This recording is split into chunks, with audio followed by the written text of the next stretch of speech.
We are visiting Dima. He is the biggest Tesla fan in our chat. Our chat is large. Participants are from Russia, Kazakhstan, Belarus. Overall, we have about 100 people in the chat. But Dima drove Tesla more than any one of us. He's got the most experience. So we met with him to talk. Hello, Dima. Good afternoon. How are you? Good. How many miles or kilometers have you drove by Tesla? I guess 121,000 kilometers. In what period of time? In 20 months. Approximately a year and a half. I have a lot of experience because I drove all sorts of cars that are sold in America. All cars produced all over the world except China. So my experience is huge. I can say that Tesla is the only car that I've been driving for a year and a half. Usually I get rid of other cars in 6 months or a year maximum, because they make me bored or disappointed. I was looking for my ideal, and it looks like I found it. Even after a year and a half, I don't even think about changing the car.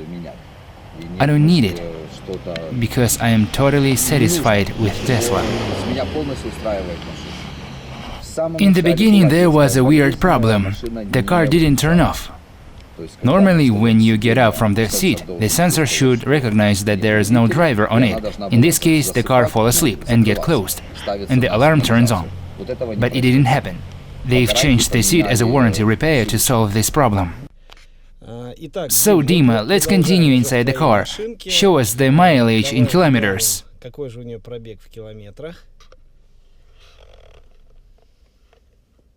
121,000 kilometers, my friend. Dima has got P85 version rear drive.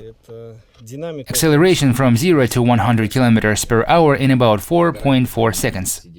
As a warranty repair, they've changed the seat to make the car get close and turn the alarm on. That was the main problem. I guess I didn't change anything about suspension. But I had to change tires, yes. I had 19 inches Michelin tires. Michelin Original. They stood exactly 50,000 miles. So 2 days ago, I got my new BBS wheels and bought Pirelli Cinturata P7 tires. Stunning tires. I'm a big fan of Michelin, but Pirelli Cinturata is even better. Tell us in general, what do you like or don't like? What do you think is missing in Tesla? What doesn't satisfy you? I mean, we're all fans, we love these cars, but we want to know about certain amazing moments or opposite, negative moments about Tesla. Okay, what do I like? No necessity of constant service, no headache with oil changing or these sort of things. I also love brakes. 120,000 kilometers and only 30% of brakes wear. No need to mention the rotors. They are absolutely like new ones. This is a great advantage. What I don't like, yes, that I have to drive with a dirty windshield all the time. With gasoline car, I used to drive to the gas station and boys there usually wash the windshield for me. Now I have to drive with dirty windshield or somehow find time to wash it myself. Or visit a car wash just to wash the windshield. Because when you don't go to gas stations, your windshield is always dirty. This is a disadvantage, but of course this is just a funny disadvantage, and I'm joking about it. In general, I am very satisfied. I have calculated the car electricity consumption based on my rate of consumption and my mileage of about 4,000 miles per month. I pay about $150 per month, and the difference is noticeable. And I also have to say about supercharger. It is a joy. I'm gonna drive to Florida in April, and of course I understand that the difference between plane ticket price and driving for free isn't so large. But it's nice anyway. In general, I can't say anything bad about the car. Great.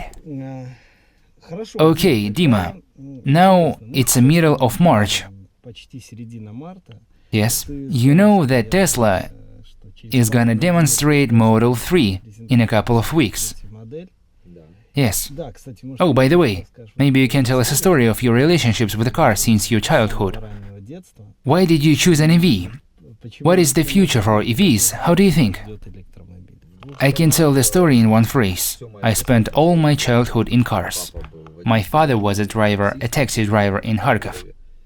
So you can say that I was born, grew up and lived in that taxi, in that car. The first time I've heard of Tesla was in 2009, when Roadster appeared. I did not plan to buy the Roadster because I don't like this Lotus design. It's too small, too rigid. I had conversations with the guys who own Lotus cars. I mean Roadsters at that moment of time in 2010. Those guys were already crazy fans of electric cars. They loved everything about EVs, but I knew that it wasn't my thing. I already had a family of 4 members, including 2 kids, so I needed something larger. So when Model S appeared, I realized that this is what I personally need. I was absolutely satisfied with the car. This is my second car. With the first one, I've reached a mileage of 15,000 miles or 25,000 kilometers in 3-4 months. I loved the car very much, but I decided that I need to buy a battery with a maximum capacity. People say that 60 kilowatt is not enough. You need to buy a battery with maximum capacity. I've chosen performance version because sometimes I want to feel the power of the car. Not always, but sometimes. I talked to several guys who were thinking about buying an EV, and Tesla in particular, and I kept advising them not to buy it. Why? Because they're used to driving the car till the very moment when the gasoline tank is empty. They're from the certain category of people who need to change their mentality dramatically. They need to get used to coming home and plugging the car in for charging right away. And only after that you can go to bed, the same thing you do with your phone or any other gadget with batteries. Have you seen the picture from our friends from Kazakhstan when they bought Toyota Tundra and the hink carriage for it with a generator? Yeah, yes, I saw it. And you know, this really works for them. They can go wherever they want at any time of the day. They've made it themselves. Respect to our friends from Kazakhstan. I would really want to meet them personally. I've written in our chat today that it was time for me to travel to Kazakhstan already, but I don't have opportunity yet.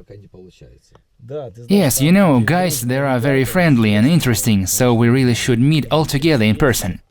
It's great that people from Russia, Kazakhstan and the USA are friends because they've got common interests.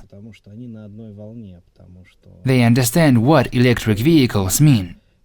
This is the beginning of the road, at the end of which we'll come down from the oil needle. I believe internal combustion engines have peaked. There's no way they can be further developed. Therefore, the electric motors takes the stage. It is very likely that a large number of hybrid cars like Volt will appear. The engine will run as a generator, as in BMW i8. It's just a common generator in there. Civilization gradually comes to the moment when the electric motors are used. The winner will be the first to create a fantastic battery, more compact and lightweight, and with the largest capacity. Actually, you don't need too much. People were talking about 1000 kilometers or 1200 kilometers. Actually, you don't need so much. 600 or 700 kilometers will be enough. This is the distance that a person can physically pass for one day, so you don't need more. What we need is smaller size and lighter weight. That's all. That's a logical evolution of cars. the transition from the internal combustion engine to electricity. So it should be. But Elon was the first who brought his product to such a high level. Time will tell. Thank you, Dima, for the interview. Thank you for sharing your thoughts with us. See you soon. See you. Thanks for watching. Do not miss our new videos by subscribing to our channel.